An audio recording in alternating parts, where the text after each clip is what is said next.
Je suis censé être mort, mais j'entends une voix sur mon côté droit et elle dit « Regarde vers le haut », une voix très puissante. Et je crois aujourd'hui que c'était l'Esprit de Dieu. Et donc je regarde vers le haut. Dans ma vision, je vois le ciel s'ouvrir, comme si le paradis s'ouvrait. Puis je vois une lumière très brillante descendre. Elle change de forme et prend la forme d'un être, d'un homme, avec la main gauche et la main droite ouvertes. Je me suis dit que cela devait être Dieu, et le visage et le corps brillaient comme le soleil. Et le premier mot que j'ai entendu était « N'aie pas peur ». Et le deuxième mot était « Souviens-toi de ceci. Je marcherai devant toi pour le reste de ta vie. » 2 mots seulement. Et ces 2 mots, c'est le pouvoir de Jésus. Juste 2 mots m'ont réveillé de la mort. Je me suis réveillé 7 jours plus tard. Après cela, le chirurgien est arrivé et il a dit « J'ai une très bonne nouvelle pour vous, mais aussi une très mauvaise. La bonne nouvelle, c'est que tous les 4 chirurgiens, nous disions que vous étiez morts, mais vous vous êtes réveillés de la mort. Ça, c'est la bonne nouvelle pour vous. Mais donc la mauvaise nouvelle, c'est que j'ai dû retirer près d'un quart de votre cerveau. Il n'est plus dans votre tête.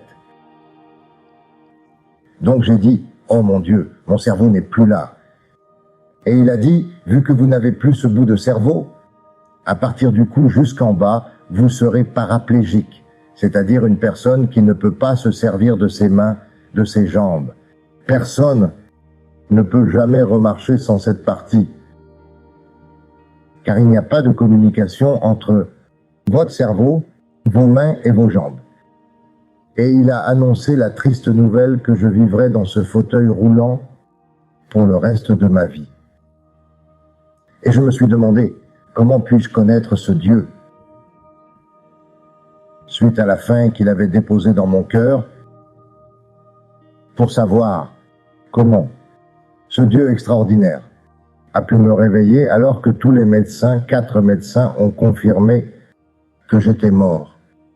Donc je suis coincé dans un fauteuil roulant et une Bible est posée devant moi.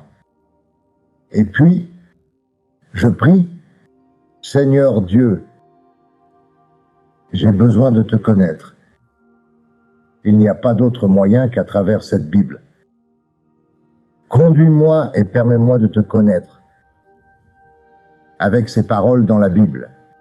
Et cette prière a fonctionné. Cela a fonctionné parce qu'un seul petit doigt ici fonctionnait.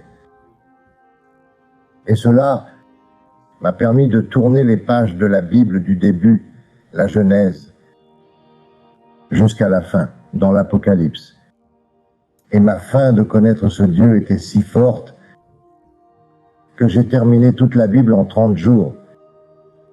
Et quand j'ai fermé la Bible avec mon petit doigt, lorsque je l'ai fermée, j'ai vu des flammes sur mes jambes, la jambe gauche et la jambe droite, un feu brûlant. Et quand tu vois du feu sur tes jambes, dans un fauteuil roulant, la réaction naturelle d'un homme est de se lever. J'ai donc sauté de mon fauteuil roulant et j'ai regardé à gauche et à droite. Ce Dieu me disait quelque chose en même temps. Parce que maintenant que tu connais mes paroles, ces paroles de guérison de la Bible, tu peux maintenant te lever. Et j'ai commencé à marcher de façon très bancale comme un bébé, exactement comme un bébé. Tremblant à chaque pas. Mais en continuant de faire confiance à Dieu, qu'au fil des jours, j'ai pu marcher. Puis au bout de quelques semaines, j'ai pu courir. Et après 1 mois ou 2, je pouvais faire de la danse de salon avec ma femme. Puis, au bout de 6 mois, j'ai dû me rendre à un examen de contrôle avec le neurochirurgien. Le médecin m'a regardé et m'a demandé « Qu'est-ce qui est arrivé à votre fauteuil roulant ?» Ce n'est pas possible, tu ne peux pas être Tony. Il m'a dit « Je veux vous voir, marcher. » Et j'ai marché de gauche à droite. À chaque pas que je faisais, je pouvais voir son visage devenir de plus en plus pâle, aussi blanc qu'un fantôme. Quand j'avais terminé, il est tombé des nues parce que pour le docteur, il voyait l'impossible. Aucun de ses patients ne pouvait marcher sans ce bout de cerveau.